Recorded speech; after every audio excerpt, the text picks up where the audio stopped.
I've set my boat up here between the shop and the garage where I get a little bit of a wind tunnel effect, because I'd like to show you a little bit about initial tuning before pond side tuning, say, for best speed for the Victoria. So I check my shroud tension. It's a little loose. I'm going to tighten it up a little bit.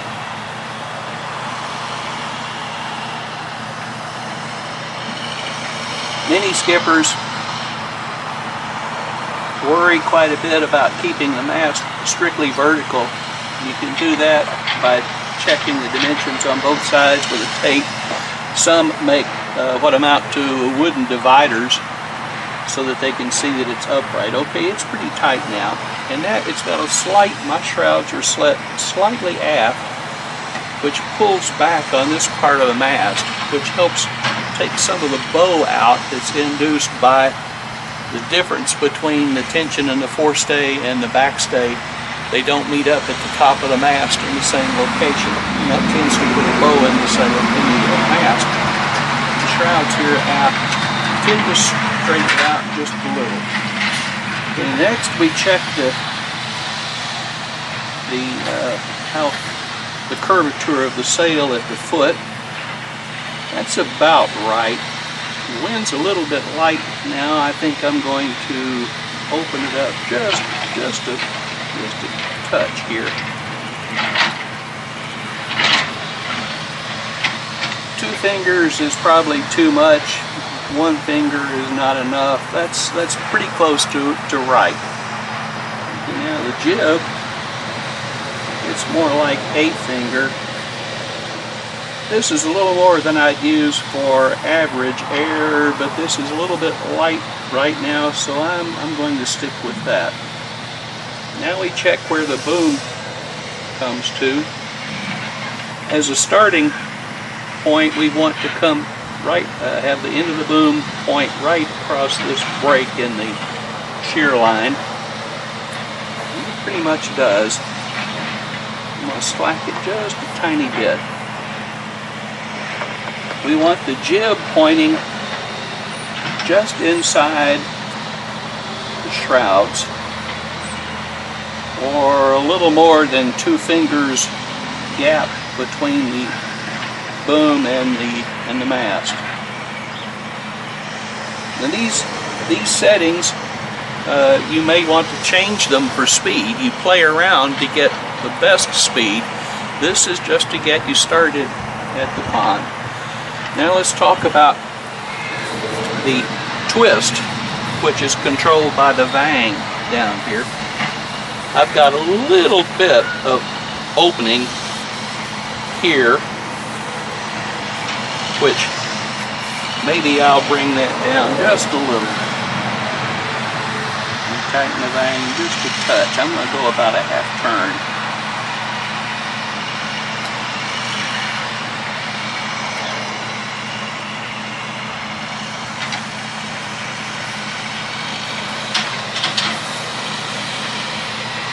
That's looking pretty good. Now let's see if we pull on the halyard. If you can see this, that we pull on the halyard. Well, of course, the wind is not cooperating. If we pull on the halyard, that tends to flatten the front part of the main and move the draft further back. So for right now, we don't want it very tight, and it isn't. There's hardly any tension at all. It's just sort of holding it in place. And about the same thing applies to the jib. And if we pull up on it, we can flatten it all together in the slight air. Maybe we even want to slack it just a little for now. Just a little.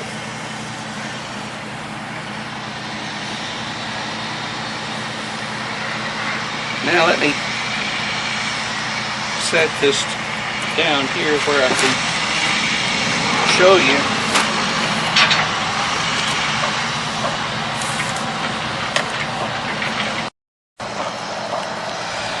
Okay, you can see I've got just a little bit of curvature in the mast, not very much. The important point is to match that curvature to the curve cut in the leading edge of the sail. Also, you'll notice that this is a pretty good position to use for studying the sail position, especially if you've got a little bit of a light wind. Gravity helps the sail take up the shape. Not so much in the jib here in this case, but the main is gives us a pretty good idea.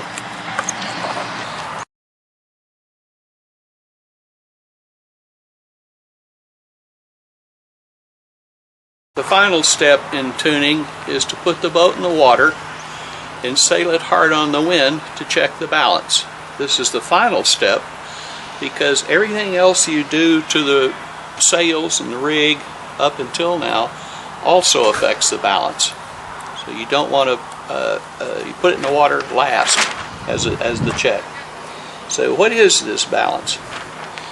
Well, when the wind is pushing the sails, there is a large sideways component to the forces on the sails, and that makes the hull, the boat, try to go sideways through the water. In fact, it does go sideways through the water a little. And if you summed up the resistances at each point on the hull, the fin and the rudder and the hull itself, it would be as though that resistance was acting right here. You can check this by putting the hull with the rudder in the water and a bathtub, say, and pushing on it, and you'll find if you push right at someplace right around in here, the boat will just go sideways without any tendency to turn. Well, just as there is a center of resistance, a lateral resistance, along the hull, there is a center of effort for the pressures along the sails. And if you added up all the pressures on all the little areas of the sail, it would be as though they were acting right about here, say. We call that the center of effort. And notice that I've put it just a little bit aft of the center of resistance. Now we have a force pushing this way here and a force resisting it that way, and that tends to turn the bow this way into the wind. That's what we mean by weather helm, and weather helm is generally considered to be desirable, a small amount. In medium air, you'd like to be able to sail 3 or 4 yards maybe without needing to do anything to the rudder. That's roughly speaking the right amount of windward helm. About every 3 or 4 yards you have to bump it away from the wind again. Now if a gust hits, it will turn more definitely into the wind. That's for a number of reasons, including some stuff to do with the way the boat heels, which is not what we're talking about here. But still, it's desirable to have a slight amount of weather helm.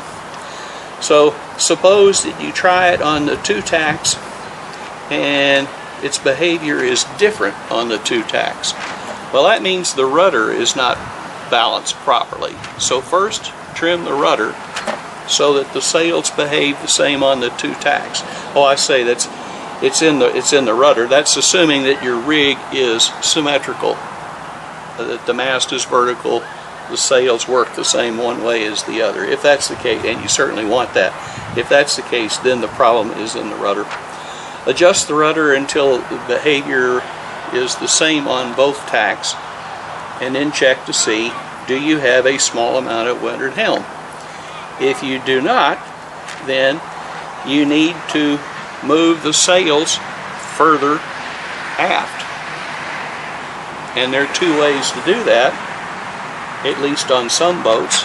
You may have an adjustable step on the foredeck, in which case you can move the entire mast aft. Nearly everyone has the capability to rake the mast aft or to rake it forward, whichever. And you do that by changing adjusting the length of the jib stay and the back stay.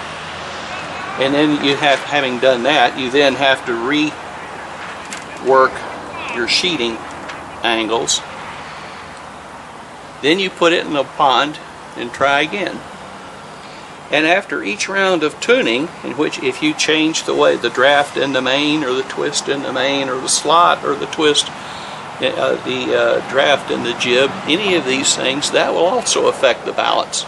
So the final step in each round of tuning is to put it in the water, get hard on the wind, and check for a slight amount of windward helm.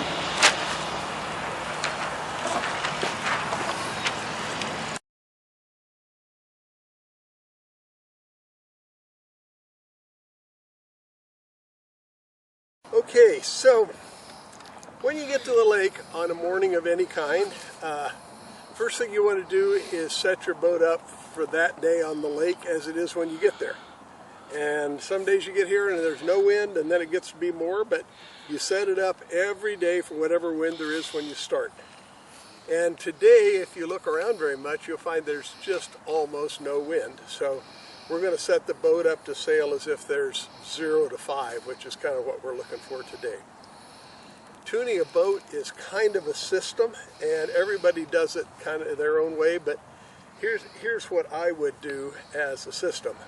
Always when I go home, so that I don't inadvertently change the shape of my sails by leaving them tensioned in the garage or in the trunk, I always slack the downhaul, which is the line that pulls the sail down the mast. I slack the downhaul on the main, and I slack the downhaul on the jib when I leave the lake. So when I come back first thing in the morning, one of the first things I might do is just go ahead and put that downhaul back in there so I don't forget to do it. And I want to pull that just tight enough so that there is not a vertical wrinkle down the mast, and I think that's about that. Also, you can see there's sometimes little scallops in between where the sails turn into the mast. I take out just enough tension to make those scallops go away. And I would do the same thing on the downhaul on the jib. The next thing that I might check is to see if I have my mast raked forward or aft. If I think it's going to be a really light wind day, I might rake my mast a little bit more aft, so that, I believe that's correct, aft, so that the boat will come up into the wind just the slowest little bit when I get a puff. And that's kind of an optimum tuning target for me. When I sail the boat, if the boat slowly comes up into the wind, then it's tuned about right. If it turns sharply into the wind, not so good. Okay. So I'm going to lean my mast forward or backward depending on the wind, aft when the wind is not blowing very hard, forward when it's blowing more hard to keep it from rounding up too sharply. I could tell you why that's the case, but it takes too long. Trust me, that's the right way to do. If you don't know where things belong on your boat, and many of us don't, I strongly recommend that you get the tuning guide from the Victoria Association written by Ray Sita. It gives you an excellent place to start tuning your boat, and it gives you little measurements that you can use to get your mast more or less in the right place and your sail power adjustments more or less in the right place. So because this is going to be a light wind day, I'm going to set up my backstay so it has almost no tension. This is no tension. You see that? It's just fluttery. It doesn't have any pull at all. So I typically set it up so it has just a little bit of tension. When you set your backstay up loosely, it lets your forestay have a curve in it when the wind blows on it, and it gives your sail a little bit more power. So for light wind, I usually set my backstay almost floppy, just about as loose as I can without everything just rattling around completely loose. The next thing that you would do is to set the curvature of your sail, called the draft, to be a specific distance away from the center of the boom till the middle of the sail. I frequently see people, when they're trying to tune their boats, push on the middle of their sail and measure that. Your sail will never look like that in the water. And when they talk about it being an inch, they talk about, with the wind in the sail as it is today, that the distance between the center of the boom and just touching the sail is an inch or so. Don't hold me to these numbers, so I'm not looking at a tuning guide, but that's about it. On the head sail, I will adjust the outhaul on that so that it has about 3/4 of an inch of draft. And that will get us about the right shape for the sails in light air. Finally, you need to know how far your boom is from the center line. And a point of measurement that I frequently use, there is a little hard corner as the deck comes and then goes down to the transom. Right at that hard corner is where I usually target my main boom in moderate to light air. I target my jib boom to be just inside the shrouds right here. Oh, I'd say maybe about this far inside the shrouds. That's the place where I kind of start and see how things are going to work.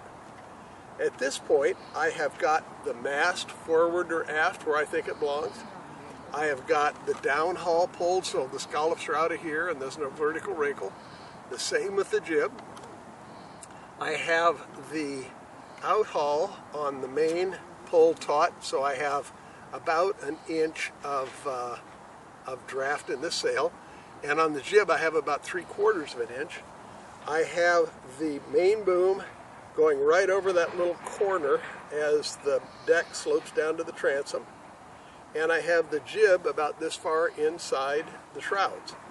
That gives me a pretty fair basic place to start seeing what is going on.